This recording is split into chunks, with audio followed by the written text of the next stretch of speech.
think ultimately we all just want way more control over the feeling, the mood, the story, the energy in our photos, and color is just, it's 90% of that, and there's just no way around not understanding color as a photographer if you want more control over the mood, the feelings, the energy, your overall aesthetic, and the style you stand for as a photographer.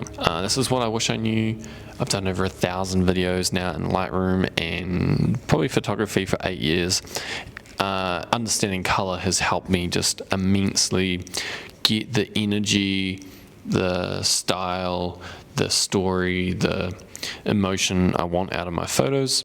So if you've ever met someone that just has a great eye, that influencer with an iPhone that just seems to point at stuff and get great images, they know this. This just comes really naturally to them, but there is science behind it, and once you learn the science or the reasoning behind it, you will then let your eye be trained to just have a good eye. Here we are in Adobe Color, so we have Analogous. They should have Analogous Extended, which is what I really like, which is actually just the whole half of the color wheel. If we come to custom, it's like this.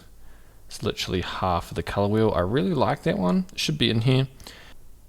Something like that. In nature, you'll see a lot of Analogous because green is always next to blue. The sun with the trees, you see a lot of this side of the color wheel.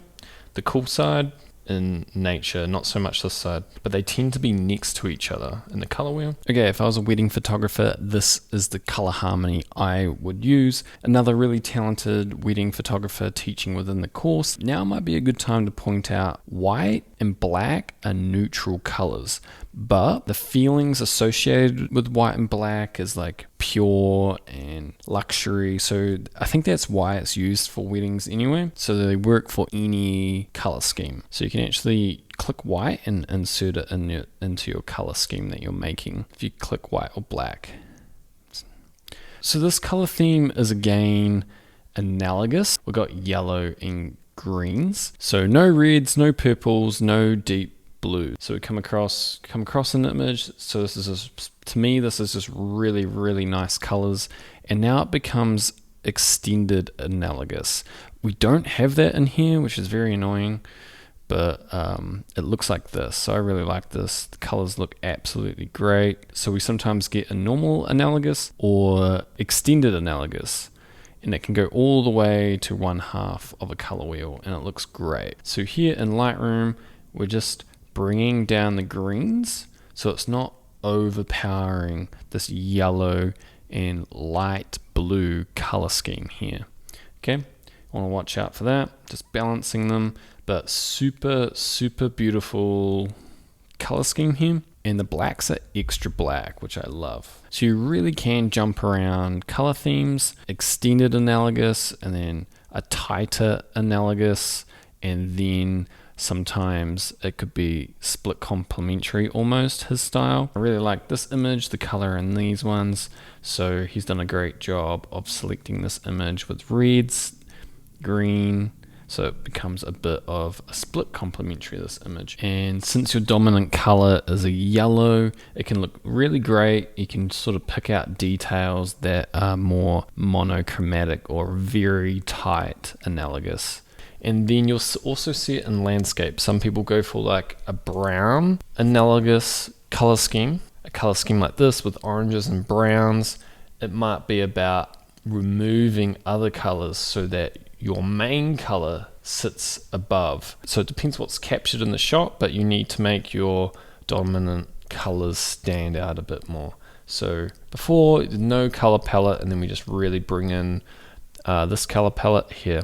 See, if there's too many blues, we're kind of losing this color scheme up here. So you need to reduce the blues just enough, not too much that it looks unnatural, but just enough that this is this color scheme here. So a good example of analogous is Emma's work. So she gets a bit of greens, this light blue, and round to a deep blue. Now you can see that in this image. So she goes out to a pretty washed out, warm looking shot, and then she really brings out the blues and then shifts them to more of a deep blue. And then all our colors are in this spectrum. to make sure we get this analogous color scheme. You'll see her greens are pushed way more towards this light blue, and you'll see this a lot where a lot of people's styles have a mixture of color themes. So you'll see not many oranges, not many reds, and then you'll see in some images there is a little bit of yellow, but yellow is so complementary to her blues, which is the main color. So then she just gets a bit of a complementary split going on. The skin tones go a little bit yellow or a little bit pink. We don't see much red. So some images don't have the color palette in the shot, but you can see in the blacks of the hair, for example, you can see there's a deep blue in there. And then sometimes that deep blue is complementing some yellows that you can see here in the color wheel. So you want to bring out your main color. So you can do it in HSL here like Emma. So you'll see most often either complementary, so that is two colors that is opposite in the color wheel, so it'll be quite striking. And then there's compound, it's kind of like split complementary. You'll see this quite a bit, but not even realize it's a color palette. And then there is split complementary, so you'll see this a lot as well. Okay, split complementary here. So this is where we would want to bring down the luminance of the blues so we get more blue in the sky. So reset, you can see that we're massively improving the color palette here. So if we don't drop the luminance, we don't get the sky there. Just a little bit brings out that orange and teal. So Dean here has a really great orange and teal color scheme. So we've got orange and teal in the original edit. So we've got the sand, we've got her hair, we've got the blue jeans, and we've got the blue water, but we're also enhancing it in editing. So we've obviously identified these two great colors and we're just really enhancing. This is almost complementary split. Her hair's a bit more red, sand's a bit more yellow. And there's really obvious orange and teal moments like this one, just because of the sand hitting the ocean and the sky. And then you just want to really enhance that. So we're really bringing out the blue tones here. This image is Josh Ball. So here we are just bringing up the blues. And you can see it looks way better with the blues really brought up. And then the yellows really brought up. So we get that orange or that yellow and teal.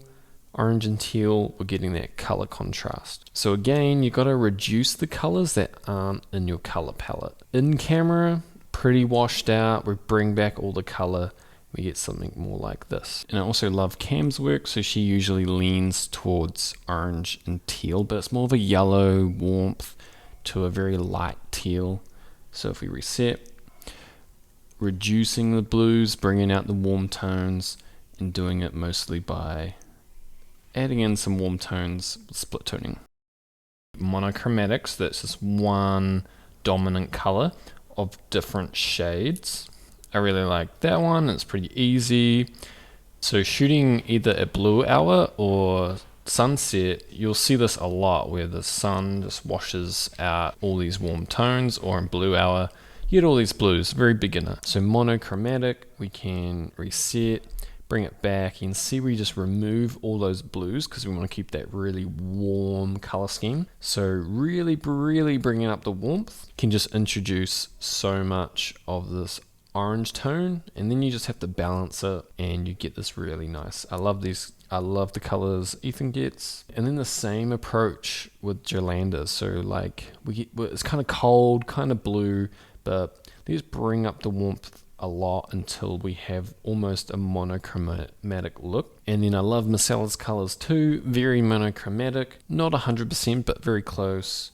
And then if we reset, you can see we're stripping out the blues, taking out the greens. Now it's hard to get a monochromatic look if your in-camera colors aren't somewhat close to monochromatic. Triad's getting a bit more tricky. Okay, let's talk about Triad. Now this is not Triad, but one of my favorite photographers, he always makes his images very almost monochromatic. So if there's blue in the original image, makes it very blue. Same photographer, so if the original is very warm, he will edit it to be very warm. And then if there's greens, so shooting monochromatically in camera and then really enhancing that in editing. But now if we look at his feed is triad. So treating his images individually as complementary or monochromatic, and then treating his feed as triad. So you're kind of thinking as your feed as one photo as well. And then there is square. I find it quite hard to pull that off, but I do see it sometimes. So for beginners, I'd say Analogous, Monochromatic, and Complementary are the easiest beginner kind of color palettes. So yeah, I personally just love seeing how awesome photographers get their styles. So that's why I invited and teamed up and paid them to share their raw images, their settings, their adjustments, and them personally share exactly how they get those styles all in one place, so we can see lots of different approaches and styles. Because there is no right way, just the way you want to do it. And we've just been condensing a crazy amount of talented photographers' processes into one place where we can just download and follow along, and nothing is hidden from us. I wanted people to learn how I learned, so that's why I invited all these amazing photographers to one place with a common goal of just breaking down color themes. And you'll be surprised how much learning Lightroom helps you when you're shooting, knowing how colors will register in Lightroom. But that's it for this one.